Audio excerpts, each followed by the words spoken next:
Artificial intelligence. It certainly evokes mixed reactions. As we saw at St. Jude, AI can offer hope for miracle breakthroughs.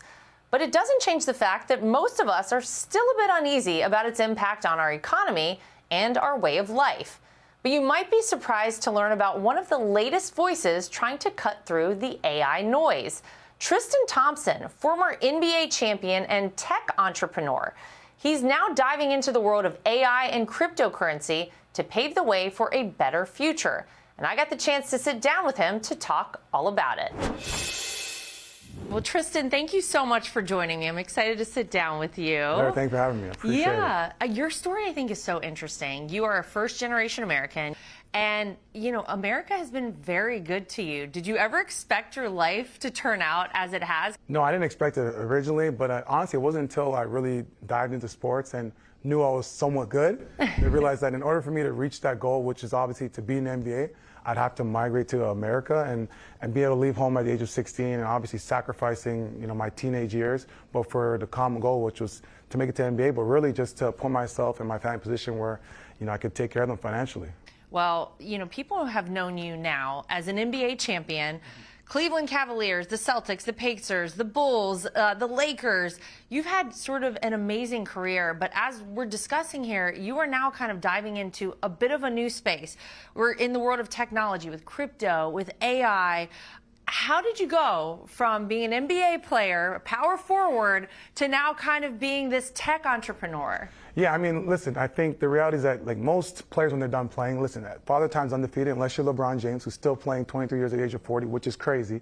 But for us, you know, you got to figure out what's next for you. And for me, I've always been the guy that's outside the box. It explains why I left Canada to come to America.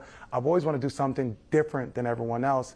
And being in the crypto and AI space, you know, that's the future, right? And there's not many people like myself, athletes, that are diving into the space but are really interested in it. And for me, being in this, knowing it's the future, it's very exciting. So was there something in your upbringing that kind of gave you that drive and work ethic, or have you always been like this? My mom working 3 jobs. She was a school bus driver, bagging groceries at the grocery store, and then babysitting on the side. You know, working 3 jobs and seeing her dedication and work ethic, and always telling me, like, you know, Tristan, strive for more because you can do more. And she really always said to me, don't let nobody put you in a box, because you know your talents, and don't let anyone pigeonhole you. So for me, now in the position I'm in, making this transition, it's do what people think you can't do. And that's actually the motivation and the driving force for me each and every day to take these next steps and kind of put myself forward and being a pioneer. And one of the things that I think is so fascinating about you is you started a foundation because your youngest brother has a syndrome that causes him to have,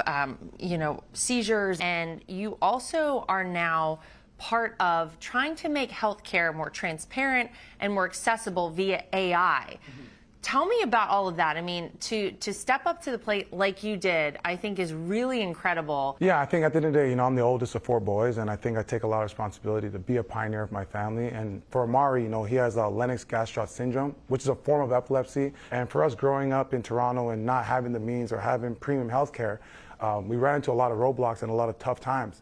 So for me, being in a position now where I'm able to create this foundation, but more so give people a better opportunity than what I had, right? At least give the access and the tools to just give them a chance, right? I think that's what people want at the end of the day, and be able to integrate AI into that technology. And you know how this healthcare system is. It's very slow and old school and very industrial, right? It's so hard. And so for me, using the blockchain technology to enhance this and have this at the palm of your hands just gives people the chance to, whether it's physicians, to find new technology, give treatments, and just groundbreaking things. And I think that's what, for me in this space, is always finding ways to help my everyday life, but help people that I grew up with or walk the same life as me. You're part of several new ventures, 2 of them blending your love of basketball and technology, Tracy AI and basketball.fun. So tell me about these experiences. How is this going to enhance the fan experience whenever you're, you know, participating or watching basketball? Whenever you watch sports, what's the one thing everyone says? Our fans mean the most. Our fans are everything. Without our fans, we're nothing, right? And for me, I was like, how can I basically enhance fan engagement, but gamify it, right? 'Cause I think that's what keeps people integrated and intrigued. I've created a sports basketball prediction market platform where you can allow fans the opportunity to really put their basketball IQ and gamify it and it's almost a new form of fantasy sports. And I'm super excited about it. People don't have the capacity to watch 2.5 hours, but now if you know something's on the line and you're making a prediction, you're intrigued to sit there and actually really pay attention to the whole game. Well, you have your own podcast, Courtside Crypto.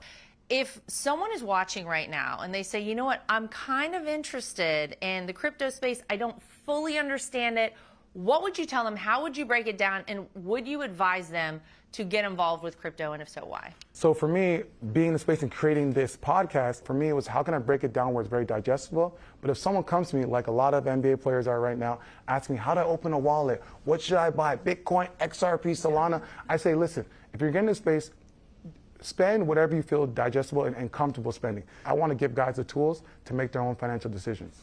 Well, I love that you want to give people those tools because I think it's so important. You're a big advocate for financial literacy. And I would say that expands out. That's not just athletes. We're talking across the board.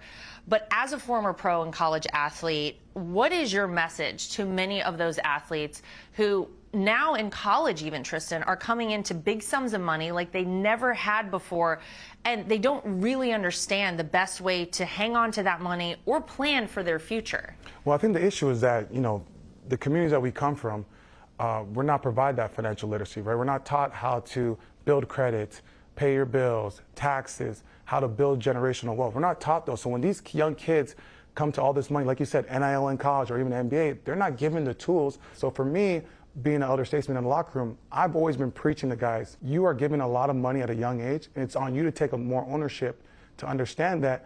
But I think as an athlete, we got to start paying it forward to all communities because that's why we're in this position. Sports is good, dunking the ball is good, blocking shots is good, winning championships is great, but it doesn't matter if you aren't able to pay it forward and educate the youth and the generation behind you. A lot of people have been very skeptical of actually giving that money to the college athletes. That's a very new thing, obviously. Do you agree with that? Do you think it's helped, or do you think it's hurt people more? I think that it's two ways to look at it. I think it's helped because a lot of kids come from communities that don't have much money and they're taking care of their family. But the problem that I see and what I challenge these institutions and these universities is that, listen, you're giving these kids all this money in NIL, but you guys should be actually giving them the financial literacy tools, hiring financial advisors. The amount of money you guys are spending or making from these kids, hire a financial advisor for the team to help these kids manage their books. Like I've talked to young kids where I'm like, have you paid your tax? They're like, what tax? Sales tax? I'm like, no. You got to pay like income tax because it's NIL money, right? So these universities got to do a better job setting these kids up for a future because the reality is not every kid's going to make it to the NBA or NFL. No, I think it's so smart. If you're going to give them this big responsibility with this big amount of money, you also have to help them be responsible for it. So I think a lot of people would agree with you on that.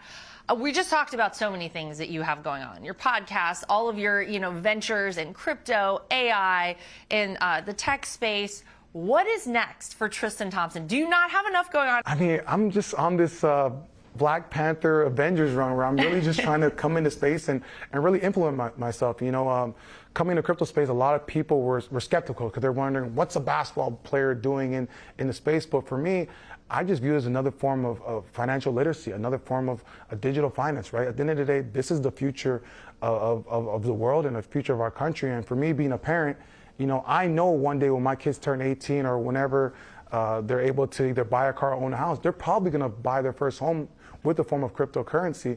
So it's only right for me to gain these tools, but just to be a leader where everyone's proud of. And my whole mission is just to help the generation behind me.